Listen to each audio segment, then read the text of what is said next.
Good morning, everybody. Welcome to Wake Up with Luckless, show where I talk about gaming news, discuss games right after I've woken up on the weekend, and I eat my breakfast in front of you. I have no idea if this is entertaining at all, but this is what's happening. And yeah, why am I wearing a bathrobe? It's because I just woke up. Why is my hair messy? Although it is a lot of the time anyways. It's because I just woke up. So I've got my Baratheon Game of Thrones stein full of coffee. And I'm eating a pea-meal bacon and egg tomato sandwich with some cheese. Very healthy. And I'm going to talk about gaming news. I don't think I have a guest today. Canadian Bacon is went to a garage sale or something. I don't know what the fuck's wrong with that guy. Alright, let's get into it.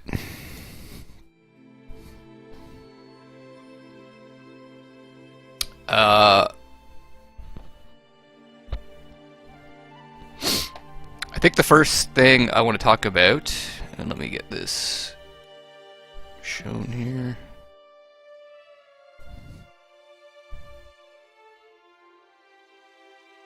Whoa! That's really big.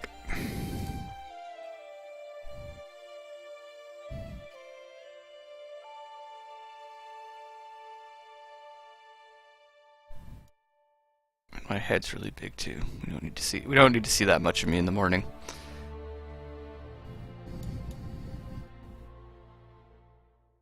Actually,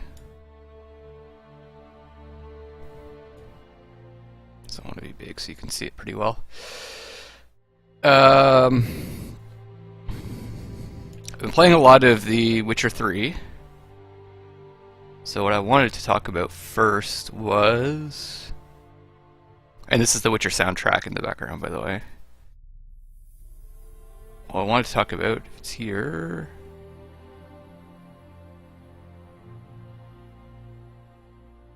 is this Witcher 3 Wild Hunt review from GameSpot, and I don't know if there's other people that gave it a perfect 10 or whatever their perfect score is, but I wanted to give you my take on this perfect 10 score. I've not, by the way, this is totally off the cuff. I've not prepared at all for this, so it's not going to be the smoothest show in the world. So I'm going to tell you why it probably does deserve a 10, and then I'm going to tell you why it probably doesn't deserve a 10. And bear in mind that I've only played probably like not even a tenth of the game because it's a massive game.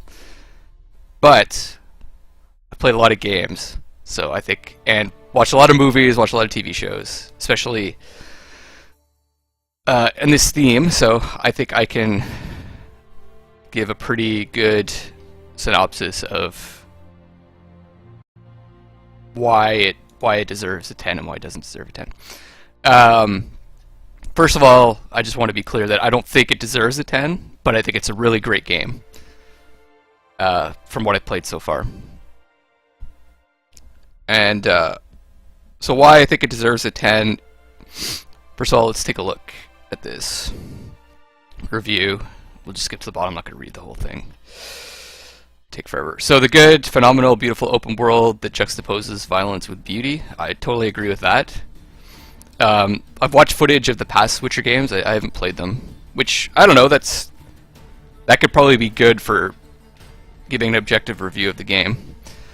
This isn't a review. This is just a commentary on this article or this review. This score. It looked like the kind of mature theme in The Witcher 1 and The Witcher 2 were, they seemed a bit more pasted on than in The Witcher 3. The Witcher 3, it's very obvious in the places that you go to that this is a violent place where people are like struggling, and there are these moments where there's like very tender moments followed by like very brutally violent moments and vice versa. Like when you finally meet this is a spoiler, so it happens pretty early in the game, so it's not that much of a spoiler. When you finally catch up with Yennefer, right before you decapitate someone, right? And then you decapitate someone in an inn, and there's like someone vomiting in the corner because you were so violent and they couldn't handle it. And then you leave, and Yennefer's there. And this is like the person you're searching for is like the love of your life. Well, one of the loves of your life, from what I can tell. And there's like this tender moment where you reconnect with her. And it's like dark outside and like very foreboding. And then you find out that she's helping the Emperor, who's kind of marked as kind of the villain, aside from the Wild Hunt in the game. So yeah, you get that in just right there. You get that violence with the beauty, and I don't know. I can't really remember. I didn't watch the whole gameplay for Witcher 1 and 2, but I can't really remember the point where that happened. So I'd agree with that. And the world is gorgeous, for sure. And it is open. Sorry.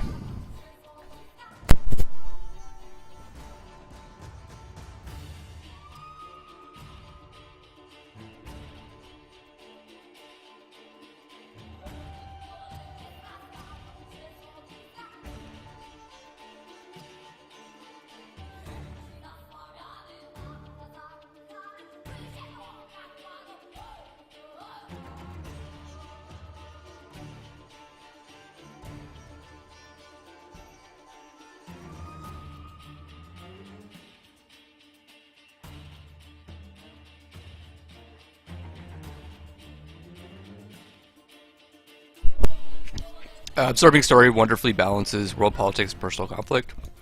Definitely experienced that in the game so far. You really get the feeling that there's a war going on, that people are suffering because of it. And it becomes very personal early on in the game when you enter the first inn when you're trying to find Yennefer.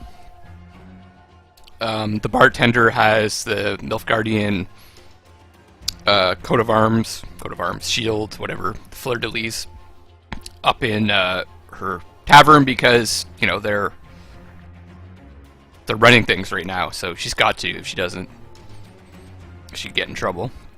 And one of the Temerian, I think it's the Temerian soldiers that's kind of left over, that's still, like, kind of conducting guerrilla warfare, gets like, angry at her and tells her to take it down, or basically shit's gonna happen. So it's very personal. You see that very personal conflict, and then you get the idea of how like world spreading it is when you we're walking through the landscape and you see this battlefield littered with corpses and it's all dark and there's blood everywhere, and like people are scavenging through the corpses to get what they can, and they're getting attacked by ghouls and you have to defend them, or necrophages that prey on like the dead bodies. So you get the how global the battle the war is, but also how personal it is. And as for the politics, I mean, there's a scene where an ambassador, after you meet the Emperor, kind of goes through, shows you on the map where the whole war theater, where it's going well and where it's not going well. The politics, yeah, and you get a bit of the politics as well with the Bloody Baron, which is the part I'm at now, who's not a Nilfgaardian, but who is kind of taken power in one of the major areas of the game through force. Well, this chaos is going on, and they're saying that he'll probably, even when Nilfgaard takes complete control of that area, he'll probably retain control. So it's like, you get this idea that there are people that are kind of playing both sides. So yeah, and the story is just, it's amazing. Like, I'm totally hooked on the story. Fantastic, and this will also be a negative though, which I'll talk about afterwards. Fantastic detailing reveals consequences of your actions. I haven't seen this too much yet, like how my choices are going to affect like what the result of my choices will be. I did encounter one like pretty major moral dilemma where I basically the Witchers, if you're not familiar with what they do, is they kill monsters for money. So they go around taking contracts and they kill monsters for money. And that's like the Witcher code. You don't just kill monsters for, you know, the good of it. You're supposed to take money for it. That's how you live. That's how you make your living. Like any other profession. So we took this contract to clear a well because the water was dirty and this guy's daughter was sick and she was going to die if she didn't get clean water, according to him. It's some holes in that, I'd say, but we can ignore those. And after you complete it, first of all, you can haggle with him and try to get your payment up. And then after you complete it, he basically says, "Oh, I was going to use this money as a dowry for my daughter when she gets married. But you know, I'll figure something out." And so he really puts you into a situation. You can decide whether or not you want to take the money or whether you want to take the money or not. And it really puts you in a moral conundrum whether or not, like, it really tears at your heartstrings whether or not you want to actually take the money. So that was cool, and that, I mean, you don't really see the consequence. I imagine if you take the money, it's not like you're gonna like run into this daughter like several years later and she's like a prostitute or something. But I get the idea that at least your choices are, you can feel the impact of your choices personally, if not in the gameplay yet. But I think I'll get to the point where the choices will matter a lot more.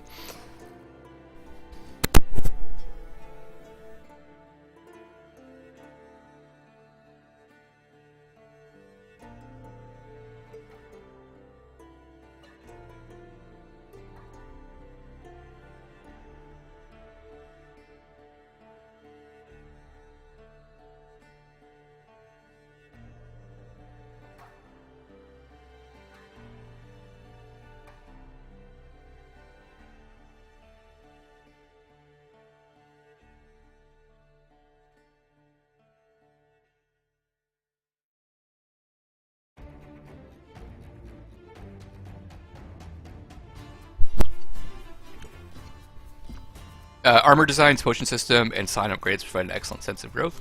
Yeah, for sure. You definitely feel like your character's getting stronger as you go through. And there's a lot of, I wouldn't really call it depth to the like crafting and the potion system. Because you're basically just collecting ingredients and then, oh hey Sweet Assassin. Yeah, I do this morning show. I started this morning show last week to get me up earlier, where I just talk about gaming news while I eat breakfast. Feel free to comment if you want to on anything I say. I'll read it in during the show. So yeah, I mean, it's time consuming, the potion system and the crafting system, because you have to go and you have to collect all these different herbs and like collect equipment and deconstruct it, break it down into their parts so that you can kind of create new armor and new weapons and new potions. And you have to find recipes for the potions and so on and so forth. But I don't think it's not really particularly deep. And yeah, the armor designs are definitely distinct, which is nice, as opposed to, I don't know, a game like Skyrim maybe, where there's a lot of generic looking stuff. It's a lot of the same. And things are like colorful in this game too, which is one thing Skyrim kind of lacked a bit. Everything looked gray. And sure, like the tone of the game is definitely dark, but there's like definitely lots of colorful areas as well. So that kind of goes in the beautiful open world. There's so much to do. Almost all of it brimming with quality. Yeah, totally agree. It's just like Skyrim, except like the towns feel more alive. You've got like children dancing, singing like nursery rhymes, people washing their clothes. When you get to a town that's like clearly like being like um, disrupted by some monster or by the war. You see them, they're like lying down, they're crying.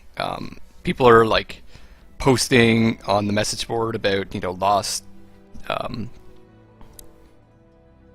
um, lost family members. So you get the sense that there's a real like community in the towns, and also there's like so many side missions to do, and a lot of them have like a unique quality to them. And even though a lot of them are just like fetch quests, the setups are like well written and well voice acted. And I'll talk about more about the voice acting in a second.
Um, the voice acting is awesome.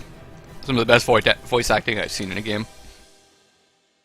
I've been playing GTA 5, and that has pretty good voice acting as well. And this is like definitely like as good, if not better, than that. Probably better.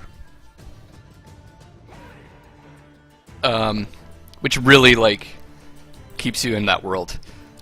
What I find Geralt to be a really interesting character, because all the characters in the game are very like steeped in medieval tradition, like the way that they talk, the kind of sayings that they use and things like that. But Geralt is very, I noticed this in The Witcher 1 and The Witcher 2, and they kept the character consistent throughout. Geralt kind of feels like he's out of place in the way that he speaks. He uses like very modern sayings, and he uses like, he's very off the cuff. He doesn't feel like he belongs in this medieval world, which I thought was really cool.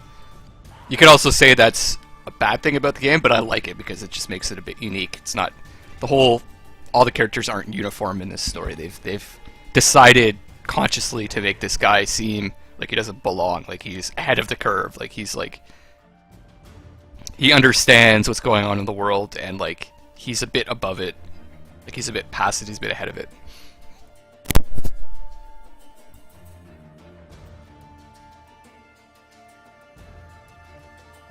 And the quality of the facial emotions is just amazing. It really sells you on what they're saying. Just the graphics of the characters, like the models, are awesome, and they're very distinct from each other. So it's even the civilians, because in the second game, I noticed that the civilians really kind of all looked the same. They had this like kind of chubby look to them, and especially the brutish guys had this like really big burly look to them. They all looked very similar, but in this game, especially like the NPCs that talk to you, they're all quite distinct, even though they have like certain styles, like hairstyles, that are common between them, because of course that's the way any country is. Like, styles are shared amongst people. But very distinct, and I noticed that there's some voice actors from Game of Thrones, like Charles Dance, that acts the Emperor, that does the voice for the Emperor, and I think the King King Baratheon does the voice for the Baron. Let me look that up.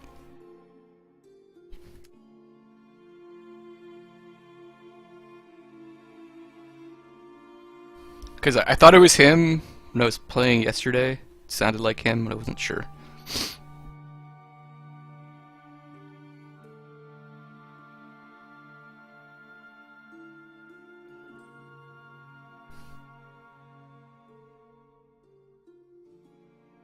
If it wasn't him, he was doing a great impression. I don't know. Maybe it wasn't him. Thought I identified him. I was wrong. So what else? Yeah, this game definitely really has me invested in it. Like, I'm into the characters. I'm like reading all the lore. I'm like doing like all the side quests because they're cool. Even the ones where you just go to like a question mark and you got to kill something to get some treasure. The that's one thing they don't really talk about here is the fighting. Fighting system's really good. At first, I didn't really enjoy it too much because I got used to the Dark Souls 2 fighting system, which is quite elegant and complex in its simplicity, so to speak. But this fighting system's actually a lot of fun once I got past that it's not Dark Souls 2. One thing it's missing is kind of the weight that Dark Souls 2 has. You know, like when you... if you've played the game, when you hit someone with a sword and they block it, your sword bounces off and you feel it, like you feel like it's connecting with it. In this game, like if they block it, your sword just kind of like passes through anyways, and it misses. And the other thing is that, and this is something that Epic Name Bro, which is someone I watch on YouTube, talked about, is that you can actually hit someone in this game and they don't block it and it still misses because there's like a die roll in the background that says you missed because some number compared to some attack number compared to some defense number on their side said that you missed, which is kind of annoying because it's like you've gotten in position, you've outplayed them, and then you miss. There's nothing you can do about it. I wish they would fix that. They can find a better system than that, like have you do maybe less damage based on a roll, which there is like a range of damage that you do when you hit. Or just give the monsters more hit points, so that balances out. I'm sure, like, if you thought about it, you could come up with a better solution. But that's kind of carried, I think that's just carried forward from the system that it started off of in Witcher 1, which is just based on, like, Dungeons and Dragons kind of stuff.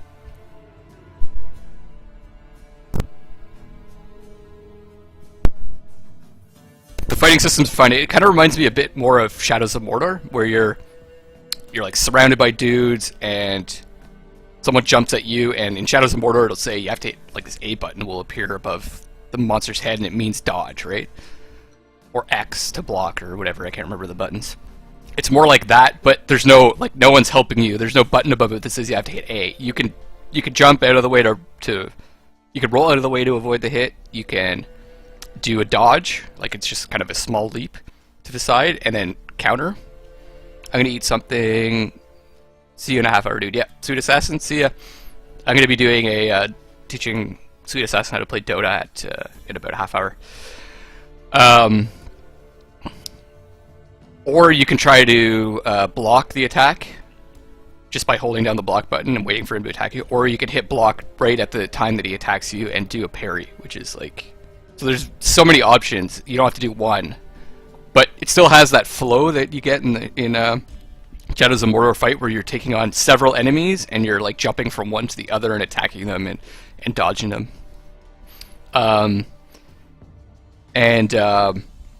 It's very much about controlling distance and making sure you're kind of taking on one guy at a time, similar to Dark Souls 2, because you can very easily get mobbed.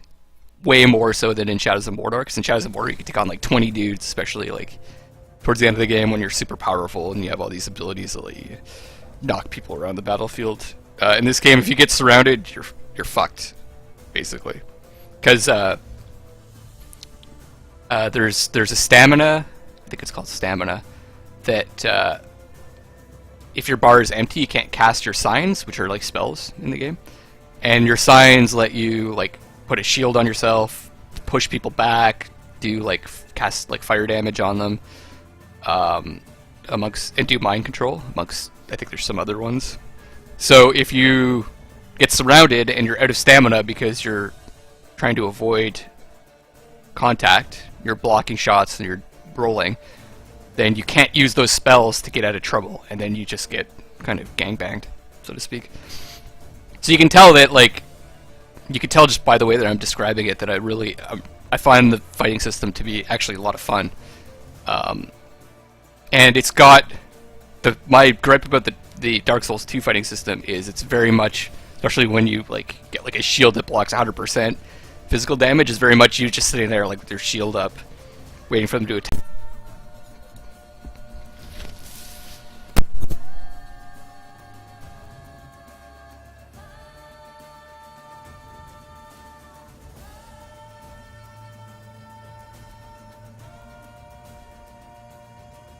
Sorry, the stream conked out there.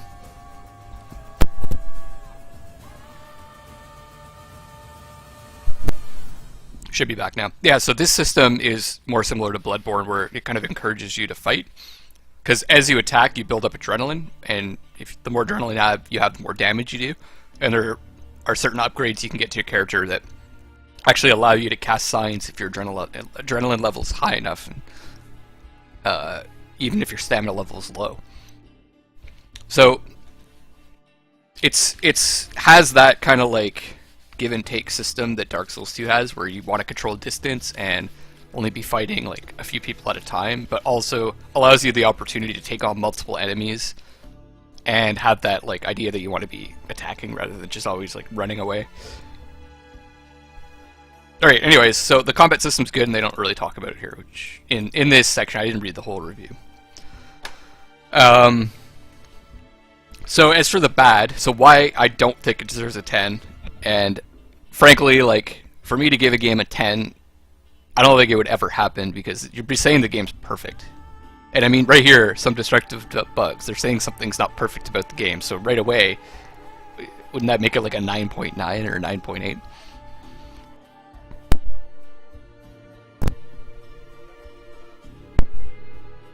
Why they would give it a 10? It's because they want attention.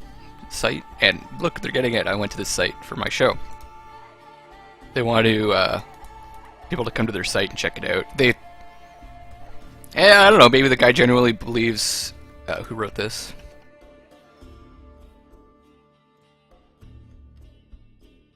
Kevin Van Ord maybe genuinely believes that this deserves a 10. That's cool. That's cool. But there are some other bad things. Bad is a strong word. There are some negatives to this game.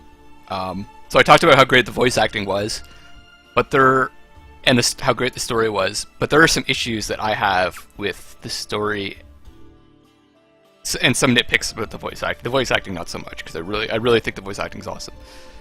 And I haven't played the whole game, so. But I don't think that they're going to fix this, like, all of a sudden, you know, halfway through the game, they're going to change the way that they tell the story. So my nitpick with the story is that there's too much exposition.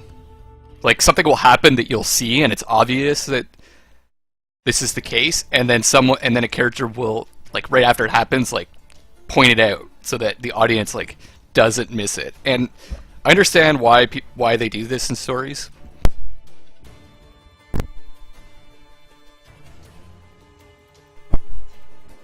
I'm not the smartest person in the world, but I've watched like a lot. I've played a lot of story-based games. I've watched a ton of movies. I used to work at Blockbuster. We had 10 free rentals every week. I watched movies nonstop, and watched tons of TV shows. So I'm familiar with the story conventions, the way that people tell stories. So the reason why they have these scenes of exposition is because people miss things. Although this game is very mature, I'm sure they're trying to think about a younger audience as well. Even though I think a younger audience would actually pick up on a lot of those subtle things better than an adult audience does sometimes.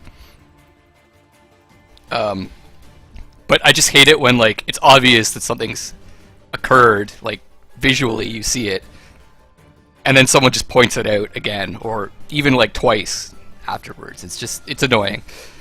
It's a minor gripe, but it keeps happening over and over again.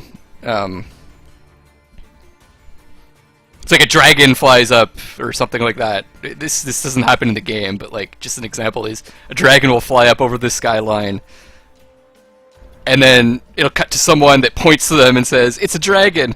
Like you don't need to do that. We know it's a dragon.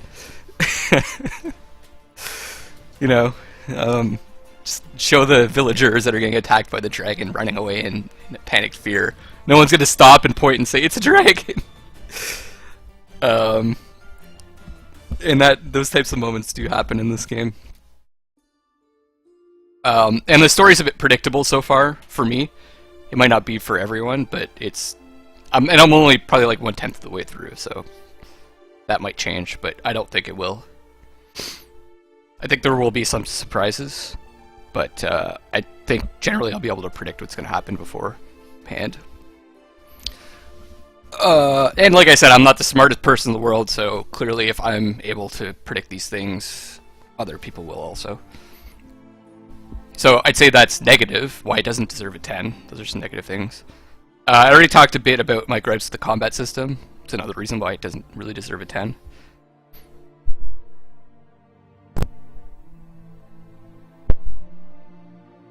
The graphics. Talk about that. I'm just gonna eat my sandwich some more.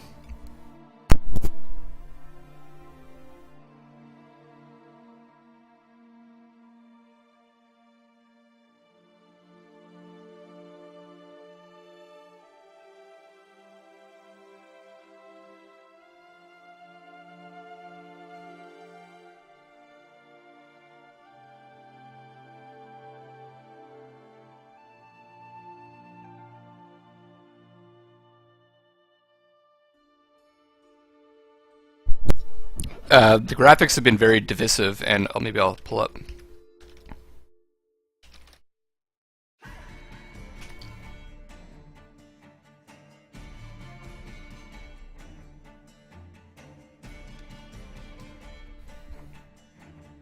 Yeah, so here's the NeoGAF talking about the graphics.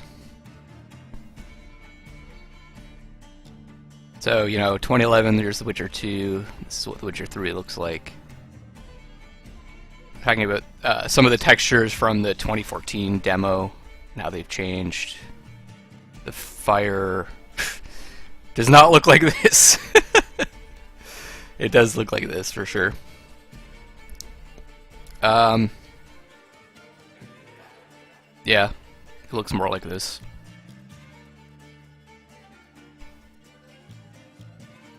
Definitely haven't seen much of this. Like, these are obviously like, still shots taken from like rendered images from a very early build, right? And then, you realize, oh, you've got to release a game for Xbox One, PS4, and PC at the same time, and everyone wants the game to run at 60 frames a second, so you end up with this. That's, I have a gripe. We can talk about. I'm going to talk about this with some of my guests if they show up tomorrow. We could talk about promo material and showing early screenshots. And I think we did a bit. We touched on it a bit in the last show I did last week. And I don't begrudge them doing this because they want to sell a game, right? And ultimately, when the picture's in motion, this and this look less obvious, the differences. I would love to see this. I don't think my PC would run it though at 60 frames a second. I'm telling you that. So I'd rather have this at 60 frames a second than this at like 20 or 10. and I'd probably have to turn this into this in order to see it at 60 frames a second and stream it as well. So I'm not complaining so much about that.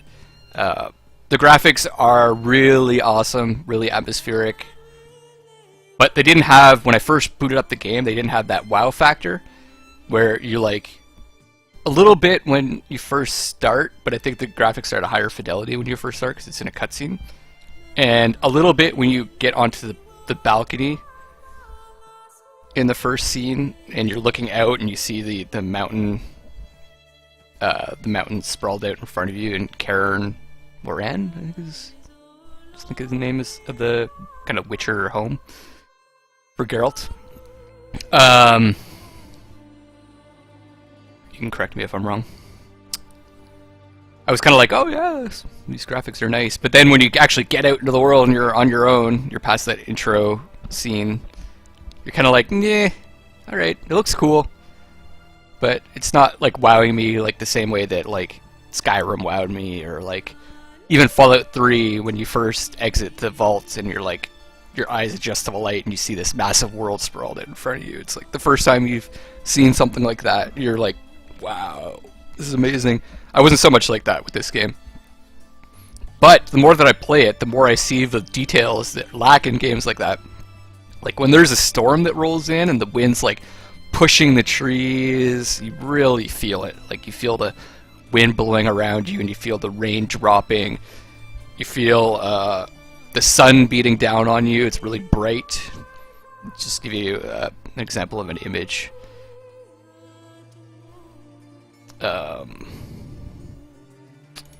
Like the weather is awesome actually in this game. I'm very impressed by it.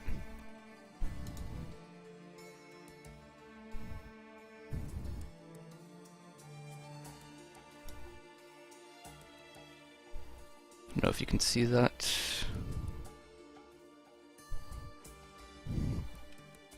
Oops.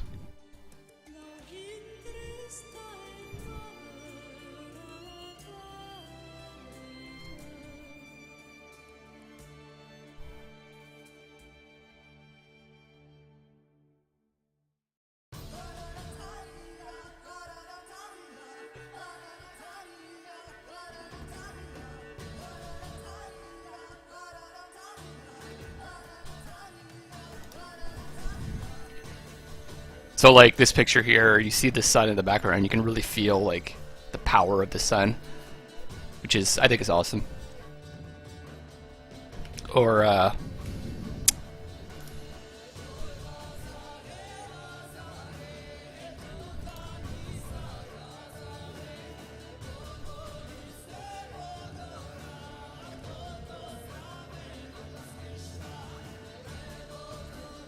like this one here, you really feel the atmosphere of the weather. The clouds rolling in, you see the moon in the background, you see the, you know, the water effects are pretty awesome. So yeah, like the graphics are amazing. They're just not, they don't have that like wow factor that some other games I've played have. But I'm appreciating it more and more. The more and more that I play the game, I'm appreciating the graphics more and more. Anything else bad I can think of, or negative? I would not make it a 10. Those are the things off the top of my head. Can't really think of anything else. Yeah, so I don't think it deserves a 10, but I definitely, like, I don't like giving games a number because it's just distilling the entire experience down to a number kind of lessens it. But it's gotta be like, it's probably my favorite game of the year so far. Like this one game that I've been addicted to probably more than any others. Yeah.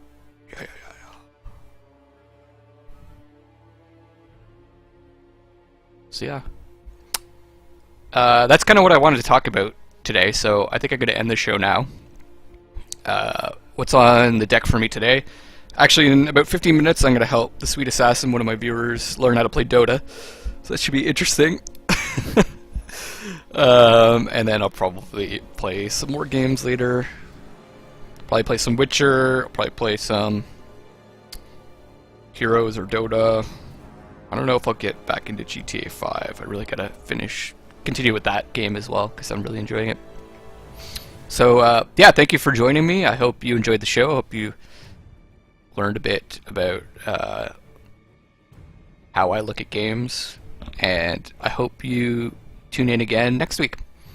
So, this is Luckless Lovelocks and my Baratheon Stein of coffee. Signing off for Wake Up with Luckless. See ya.